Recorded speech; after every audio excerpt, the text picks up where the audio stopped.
just start out by telling everybody who you are. Sure, I'm Pat McGuire. I own the Poughkeepsie Grind. I've lived in Poughkeepsie going on 7 years now. I met my wife traveling, climbing a corporate ladder in my last career when I was traveling the Hudson Valley.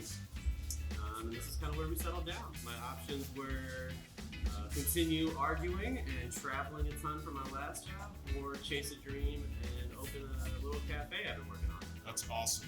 So tell me a little bit about the coffee. You know, where do you source your coffee from? What do you think is special about your coffee? Sure. In 2017, we started roasting our own coffee, Illuminated Coffee Company. We roast it right here in the back of the cafe. We source our coffee from a distributor out of New York who gets it from all over the globe. We source exclusively fair trade and organic coffee. We want to make sure we give back not just to our own community, but to people who provide the product that keeps us going. So we make sure we've got top quality, very economically, environmentally conscious coffee that we serve. A few different origins, all available. Most of the stuff we do is single origin, and we try to take it from there. You know? Right on. So we try to highlight the flavor profiles of different origins. Did you have a bunch of stumbles along the way when you were first starting? Oh man, yeah. You burn a ton of coffee getting started. You drink a lot of really bad coffee before you get really good coffee. So every time I get a new origin or source from a different location, I'll play with it a lot until I find something Right on. that works. And how do you connect with the sources?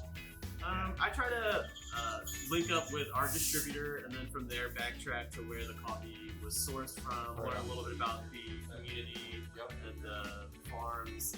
Usually it's a co-op with group of farms that provided the coffee. Right on. And then try to understand how they washed it, how it was processed, and then go from there with deciding how we roast it in-house and highlight the notes from that region. And that really gave us an opportunity to try to change our model to suit what might be, either things that we were missing or things to suit the current climate. Everything being very takeout oriented helped me kind of revitalize the online engagement, create a platform people could order completely contactless, put in an order, pay up front online, and just come pick it up. So no waiting, no being stuck inside of our shop with other people. You just come and go. So that was awesome. You can go on my website, purchase coffee, have it delivered. You can go to our takeout menu, order food in-house, pick it up that day.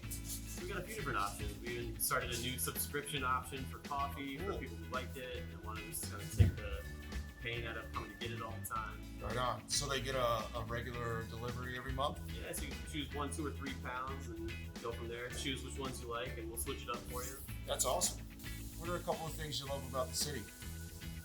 Man, I love the people here are my perfect breed of New Yorker, in my opinion. I'm from upstate, a little bit further. I've worked from Lake George, New York, all the way to northern New Jersey.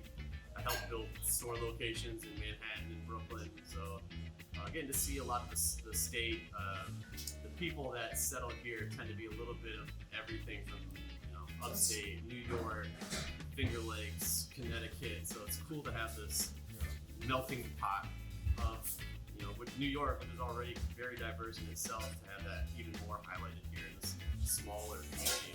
Tell everybody a little bit about the coffee, what the flavor profile is. Sure, we'll go lightest to darkest. I've got a few different light roasts right now. Honduras, Costa Rican, and Ethiopia. So you've got a little bit of like a plum note here, some cherry forward flavor coming out of the Costa Rican. And my favorite right now is the Ethiopian, we call it the Blue Light Special. We've only got one bag and we're roasting 100 pounds, very blueberry forward.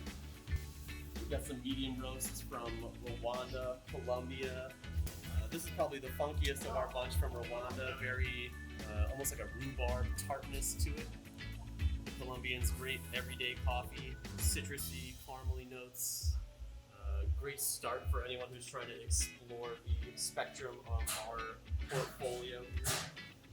And then you've got Peruvian, which is our darkest of the medium blend, or not blends, but roasts. Kind of richer, more chocolatey, vanilla notes. We've got a couple blended ones, the espresso and our celebration blend. The only two you'll find from 2 different origins blended together. And our darkest roasts, the Sumatra for my 90s kids, Are You Afraid of the Dark Roast? And our first collaboration with my favorite local business, Dark Side Records. We did a dark roast for them specifically named after a Lana Del Rey song, Dark Paradise. This is the Peruvian roasted a little bit darker, a little richer. And what kind of merch you got going on over here? We've got mugs, we've got canteens. We started doing our own waffle mix from scratch. We do them from scratch in the cafe, so that kind of became a gag kit.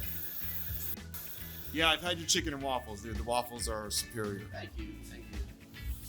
We got some t-shirts made by a local production T-Source on a nice Bella canvas. Our first long sleeve this fall. Got a little polo over here. Sweet. Got the chicken guy back down here. All right, man. Cool. Thanks a lot. I appreciate it. Thanks, Scott.